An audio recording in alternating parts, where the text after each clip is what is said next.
I'm Belle Bear. This is Sacred Mechanics.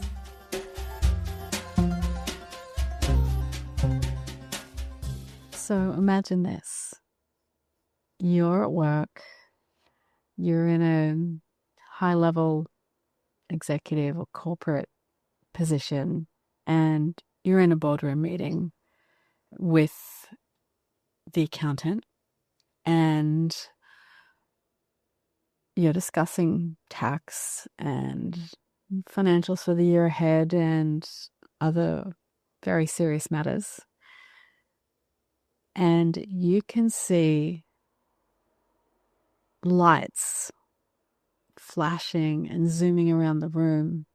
And then you can see what is like an apparition of your accountant's wife, who had recently passed away, standing behind him, looking at you, while the accountant goes on and on and on about the complexities of the red tape that we're facing.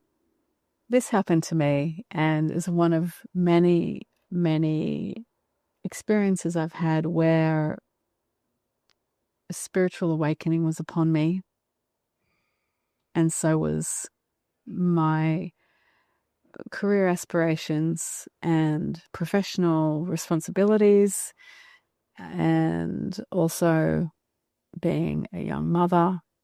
So it becomes a lot. You've got your work responsibilities, you've got insights, visions, spiritual and unexplainable phenomena happening at your desk, all whilst making sure you get out of the office in time to get to daycare to pick up your child before they slam the gate shut on you. This is real.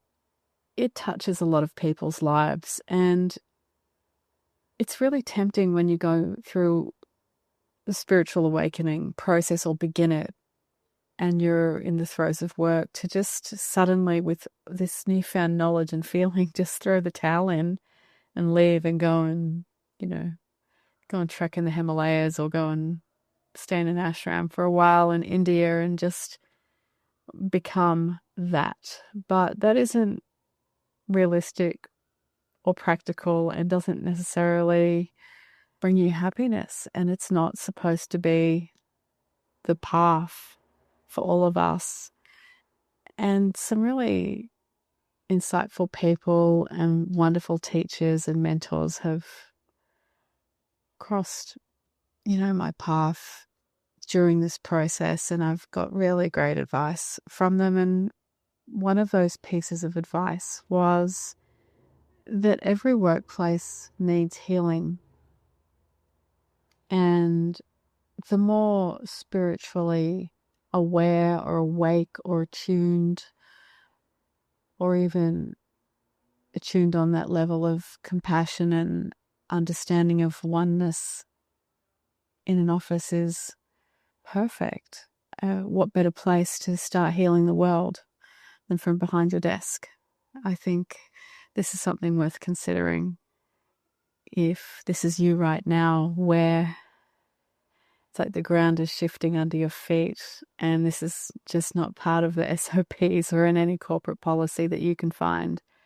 You may be in a leadership position, maybe running a business, and it's hard to keep your feet on the ground. It's hard to know what the right thing to do is, but you've been brought this little opening in the doorway, so to speak, of your consciousness and awareness so that you can implement these things into your day-to-day work and bring your energy through and touch as many people as possible and open hearts in the ways that only you know how, and it may be through your work or your talent or your craft and skills. And this includes if you're an artist, you're a money person, you're a tradesperson, you are a mum wanting to raise really good kids, and you feel like you're under a lot of pressure and you can't stop for this. But I know that when you're going through a spiritual awakening, it feels like you want to stop everything, and that is not life, and that's not what we really signed up for. We're here to combine everything and test the waters in different ways of how we can merge ourselves into what society requires of us and our community, and also how to nourish ourselves internally. So all of this just to package up what this episode is about, and it's about managing spiritual awakening in the corporate world or in your work environment. But I just feel drawn to highlighting the corporate world today because it's the most extreme example of where things in such a rigid environment can become seemingly difficult, and that no one's pliable. There's no little room you can go in, lock yourself in and levitate. It's just not the way it is. And it may never be like that. Unfortunately, consciousness is somewhat taboo. It doesn't exist in the vocabulary of the business world yet. I'll start at the beginning, recognizing the awakening with a capital A. There's going to be subtle early signs, heightened sensitivity, intuitive downloads during meetings and things like that, where the right words just come out. You may feel you're more open to inspiration ideas and things are just coming through you once you understand. If you sort of open the gate, there is a lot of guidance for you, unseen guidance in how you make your moves. Also, the loss of interest in old ambitions and sudden surges of emotion or synchronicities as well. You may find that some of your old ambitions seem insignificant somehow in the greater landscape and your own inner landscape. And what's going to happen is that you come across this challenge of keeping up appearances when your inner world is expanding, sometimes exponentially. And I know what it's like to sometimes have to sit there with a poker face as you are getting certain downloads, or you just know the outcome of something, and sometimes just to keep your mouth shut because you can tell everyone straight up what's going on, and because of intuitive insight that you're receiving at that time, but you can't. It could be seen as stepping out of line. It's a bit of an ego death in a way, and that's not a bad thing. And I think we have lots of little ego death moments where old goals do feel meaningless and the new path isn't clear yet, and we're left in this barrenness almost. And it's a point for us to view it as a blank canvas to co-create with universe. I actually have on my podcast feed, you'll find a couple of guided meditations about creating in the void. There's one in particular that's free to use, and it's a really short one, 15 minutes. You can do it in that hidden levitation room in the corporate tower. Just kidding. You can do it before you go to sleep or when you wake up in the morning, but it's purposefully very short, and you can co-create and build your future and your vision in the field, if you like. And actually, you need to feel nourished in this way. You need to feel like you're able to build things. These are thoughts, and they're not just in your mind. You're actually creating in the field, and your thoughts are things, and anything is possible. And you may really have a strong desire to build things that you never cared about before. And what may help too in this process of being caught in between the normalcy of corporate life or work life and this spiritual awakening is to not worry about the confusion that it may bring. It's not a regression, it's like a recalibration. And I'm telling you this because it's not like you've just got to hang on and get through it. Sometimes spiritual awakening takes years, a decade, 2 decades, or maybe faster. I know that there's going to be peak moments where it really starts to slam through, and some people it happens really quickly. But for many of us, it's a slow unfoldment, or you unfurl, and you need to keep re-equalizing yourself or recalibrating yourself. Another physical way to do this is through breath work and through grounding practices and protective energy rituals where you can work with the visualization of light before high stress meetings, intention setting in the morning, affirmations, deciding what your boundaries are that are easy for you to maintain through the day. All things that you definitely weren't worrying about before your spiritual awakening.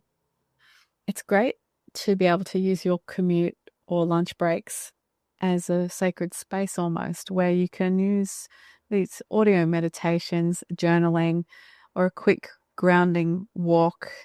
You'd slip your shoes off in the park and just draw up some of those earth vibes, or find a way to subtly sit there and meditate at your desk. That is good too. I found that the corporate environment can be so stale that even if you put a tiny little crystal on your desk, everyone notices and freaks out and asks all these questions and like, oh, you're really woo-woo. And it's just like, oh, okay, well, I'll just had to get these really small sort of flat crystals and just keep them in my pockets. And I had to get outfits that had pockets for all my crystals. Anyway, it's a cascade of consequences, isn't it? But whatever makes you feel good, maybe you stick with the pot plant, or it depends who you are and whether you're happy to talk about this with others. But I have a feeling that that isn't going to be the case for many people. So you've got to hide those crystals. What you want to do is avoid the trap of spiritual bypassing as well. And staying embodied and accountable is really what's important.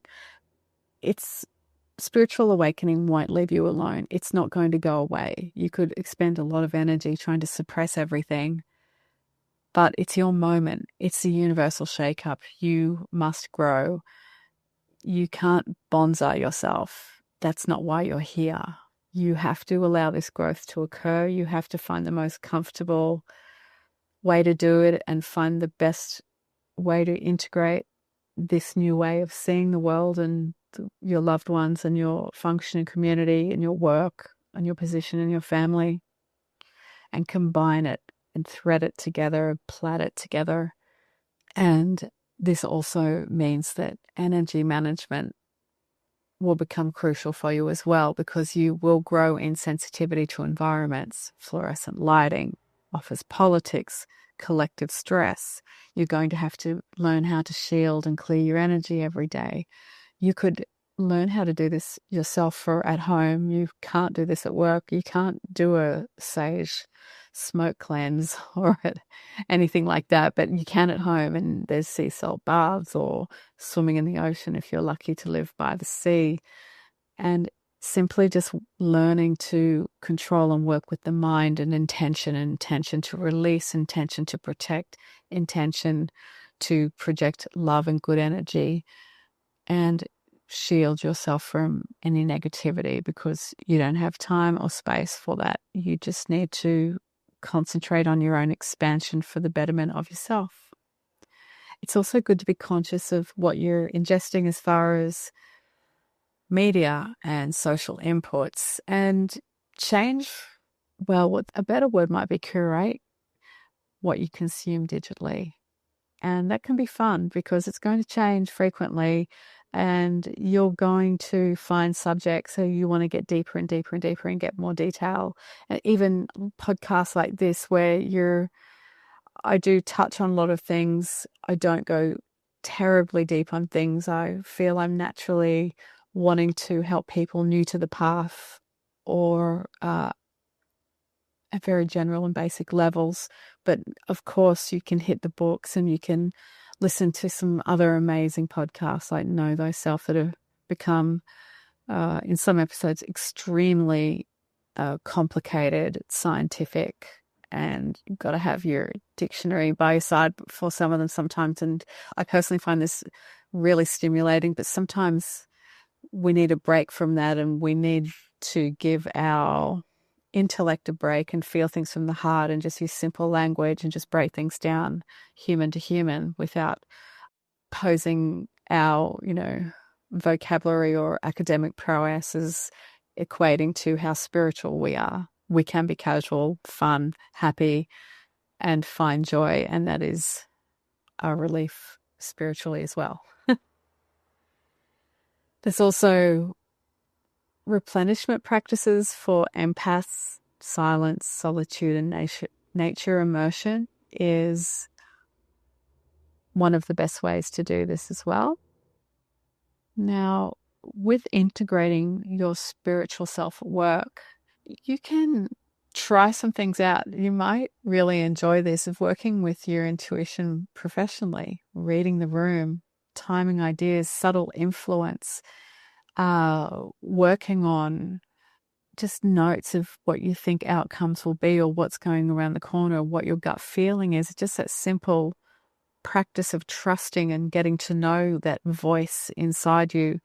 That's your intuitive voice. I know you've got your professional voice and your self voice, but the intuition voice has its own distinct sound, flavor, or feeling inside you. And just learning which voice is which is an ongoing process. And that's something that you can do at work on all sorts of, with team management, with project planning, with engaging with clients and engaging with people in your organization. Also, when you're engaging with difficult people too, and just seeing what sort of smoothness you can bring in and what intuitively you feel they need and why they like a certain way, and how can you work with these unique personalities around you.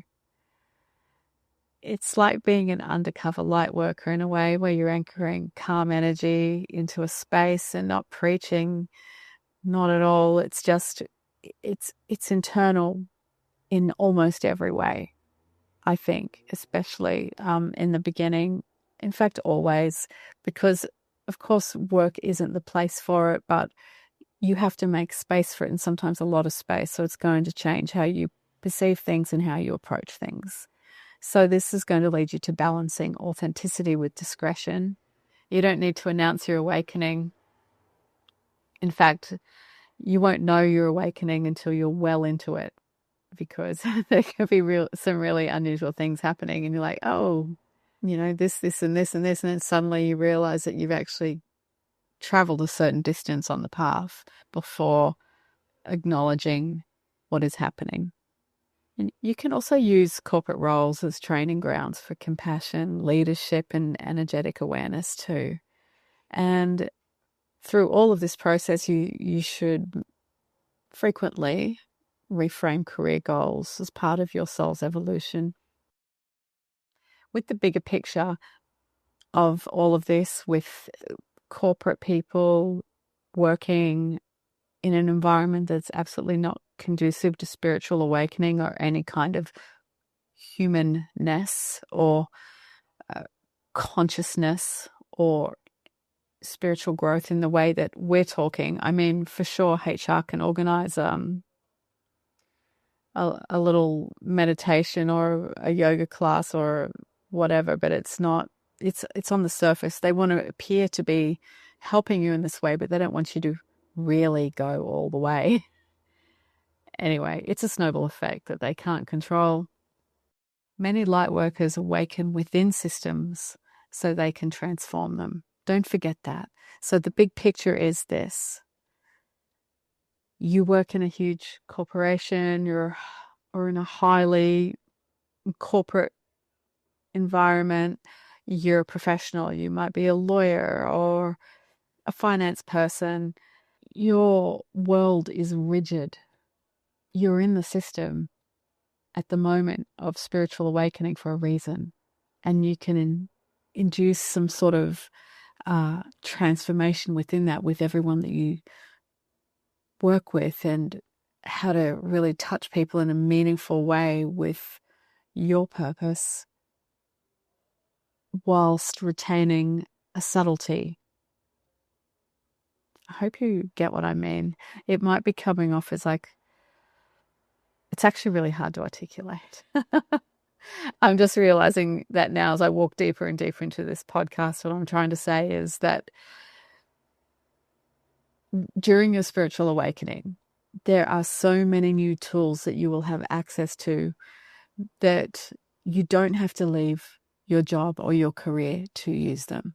if you can take all of this beautiful, conscious, spiritual awakening and apply it to your role, the world will be a better place. If 1 million people have a spiritual awakening in the next 12 months and decide to apply this betterment at work, you've got to know that that's just created the most positive ripple and radiates more goodness for humanity. And that's what we need right now. And this is in how you interact with others. It's the decisions that you make. It's how you can influence, inspire, and lead. It's really important. Awakening doesn't mean quitting everything. It means aligning with a higher purpose. And for you to recognize the cycles where you can awaken, integrate, lead, rest, repeat. And also this sense of surrender and this art of allowing life to reorganize around your new vibration. Sometimes this is a nice, smooth, slow process, but I can tell you that there might be some big shake-ups and big shocks in this process too. And it's important for you to try to stay grounded when things don't go to plan, because that's just a reorganization and a major recalibration, because you weren't following the universe's cues. It's going to give you a real shake up from time to time if you weren't listening, and you'll be forced into situations because you wouldn't go there willingly. This part of what I'm touching on here is a concept from transformational shamanic coaching and mentoring, where we learn about the signs and the signals from the universe with little inner prompts, and the universe is like trying to lead the horse to water and can't make you drink, and then if you don't, well, it's just going to push you straight into the creek. That can happen. So it is good to stay philosophical when big things go down. If you find yourself at this stage where you are trying to merge work, your personal life, with this new you that's emerging, the spiritual awakened self, it can be clumsy, it can be awkward, it can be fun, it can be beautiful. It's going to be a little bit of everything, and you're not doing it wrong. You can't. The only thing you can do wrong is suppress. You need to be patient with yourself. You need to understand that you're evolving while staying grounded in the human world. It's a beautiful process, and try to savor it when you can. And I encourage you to be patient, because the integration can take time. And sometimes these reflective moments can keep you on course so that you're not flipping your life upside down. Or, not to say that you can't flip your life upside down. Sometimes it's the best thing in the world for people to do. But my point is, you can navigate this without flipping your whole world upside down. It is not always necessary. Sometimes you are required to stay in the environment you're in and bring this new ascended consciousness into your field and into your environment, as you're a doorway to betterment of how you engage with people and for the world. So consider this. What if your soul chose this exact job that you're in for this moment as your training ground, knowing that your spiritual awakening was scheduled for right now, and you would be in this job that you may be thinking is the furthest from where you want to be at this time, or the most difficult terrain where you could possibly be to spiritually awaken.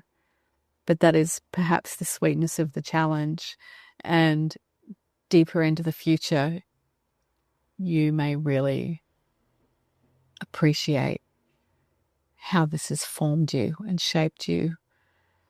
So I find this really interesting thing to reflect upon and navigate. You don't have to choose between your soul and your career. You can just learn how to walk between worlds, and things are going to open up before you. Choices will come when you're ready. And remember, nothing is thrown at you that you can't handle. Nothing. It's all part of the journey. You might be really struggling with the contrast of the expectations that you have in your work, in your community, your family, and so on, even if you're studying and that sort of thing, with that spiritual calling, that opening up, that awakening, that consciousness. There is an element of shedding ideas, interests, friendships, relationships, your relationship with money, your aspirations, where you live. Of course, everything has to be resettled. And do take your time with this if you can be patient. It's absolutely worth it. Well, if you've come this far with me, contemplating your corporateness and your spirituality, you may find a bit more information that's helpful for you on my website, sacredmechanics.com. You can DM me.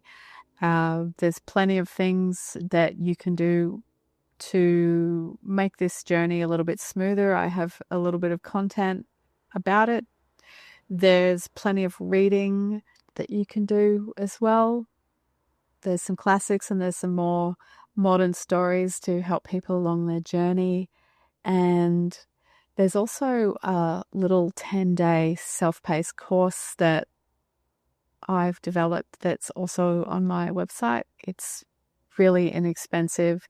You can run it on your phone. It's got a daily video lesson by me. It's got a couple of guided meditations, a workbook, and it's the 101 of some of these tools and things that you may find bring you great relief at this stage if you've just come out of blue into this spiritual world and you're starting on this path and you just don't even know what to do with yourself, and you don't have people around you that have knowledge of these things. Well, that's why I am here, to guide and help you along the way in the smallest way or the biggest way, whatever you need.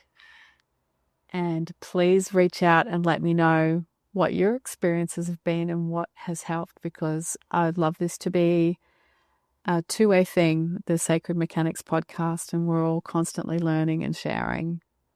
Okay, that's it from me. Have an excellent day. Thanks for listening. I'm Belle Bear, and this is Sacred Mechanics.